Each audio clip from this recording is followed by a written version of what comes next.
שלום לכם. כשחיים מתיישב לארוחת הצהריים, אמא שלו יודעת שהמלחמה מתחילה.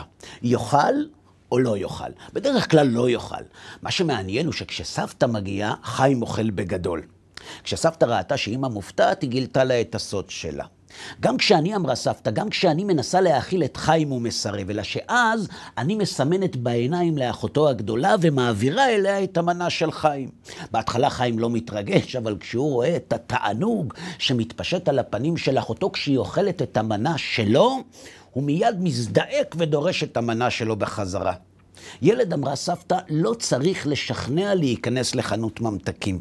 הצורך שלו בתענוג הוא צורך מולד, לכן כשהוא מזהה תענוג, הרצון שלו מתביית עליו, וזה כל מה שאני עושה, לגרום לחיים להבין שהוא מחמיץ תענוג גדול.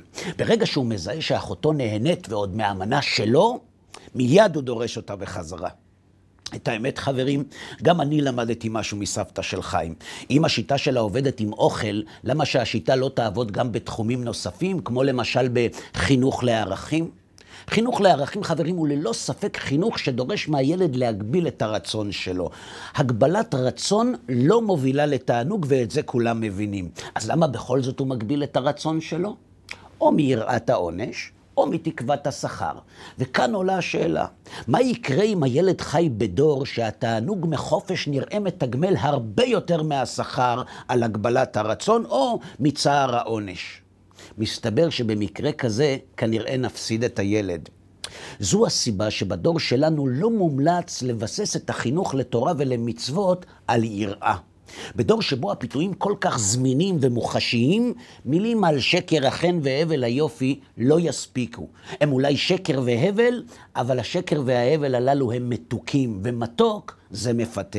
בדור כזה, הדרך לגרום לילד להכפיף את עצמו לערכים מגבילים, עוברת בהמחשת העונג העצום שחיים על פיהם. ברגע שהילד יזהה את העונג שבחיים של מצוות, כבר לא נצטרך לחנך אותו לקיים אותם. מאיפה לומדים את זה, אתם שואלים? מפרשת השבוע. בפרשת ויצא התורה מתארת את נישואי יעקב ללאה ורחל, וגם את לידת השבטים. שאלתם את עצמכם פעם, איך יעקב אבינו הצליח לחנך את הילדים שלו לאמונה בבורא, בבית שבו הסבא והדודים עובדים עבודה זרה? התשובה לכך תמונה בתחילת הפרשה, הרבה לפני שיעקב מגיע לבית לבן. הוא עוצר ומתפלל.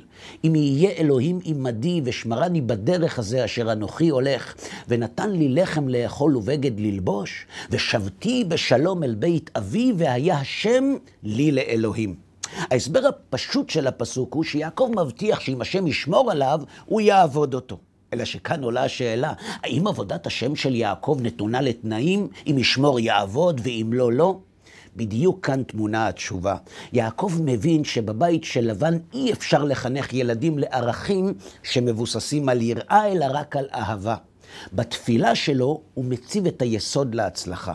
הוא קובע שכדי לשוב בשלום מחרן צריך, והיה השם לי לאלוהים. להעמיד את השם לפני אלוהים, את האהבה לפני היראה.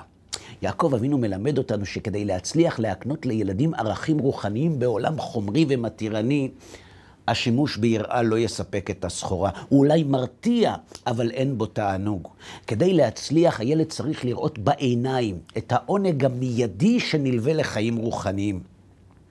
הורים שמשתמשים במשפטים צריך להקריב בשביל מצוות, או שבשביל תורה צריך לוותר, מעבירים לילדים מסר שאין תענוג בחיים של תורה, שהרי אם היה תענוג כזה, לא היה צריך להשתמש בטיעונים האלה. כשאנחנו מעירים את הילדים שלנו לתפילה כי צריך להתפלל, זה אולי משכנע, אבל רק בטווח המיידי. לעומת זאת, אבא שחוזר מבית כנסת עם שמחה בלב וחיוך ענק על הפנים, הילד ששוכב במיטה מזהה את העונג שהוא יפסיד בגלל שהוא לא הלך עם אבא לבית הכנסת. ועם קצת סבלנות ותפילה, זה ידביק גם אותו. במילים אחרות, אם נרצה לדעת אם אנחנו משדרים עונג מהחיים הרוחניים שלנו, כל מה שעלינו לבדוק הוא כמה פעמים אנחנו צריכים להזכיר לילדים שלנו את המילים צריך לעשות, חייבים לעשות או השם ציווה לעשות, למרות שבאמת הן נכונות. כשילד מזהה את העונג שאבא שלו חווה מקיום מצוות, לא צריך להשתמש בשום מילה. למה? כי מעולם לא שמענו, אמרה סבתא, שצריך לשכנע ילד להיכנס לחנות ממתקים. ועוד מילה לסיום, אם תרצו לצפות בשיעורים או בסרטונים נוספים, פשוט תקלידו בגוגל הרב אהרון לוי, תיכנסו לערוץ היוטיוב שלנו, תרשמו כמנויים ותקבלו עדכון על כל שיעור או סרטון שעולה לאוויר. שהקדוש ברוך הוא ישמור על כל עם ישראל בכל אתר ואתר. שבת שלום.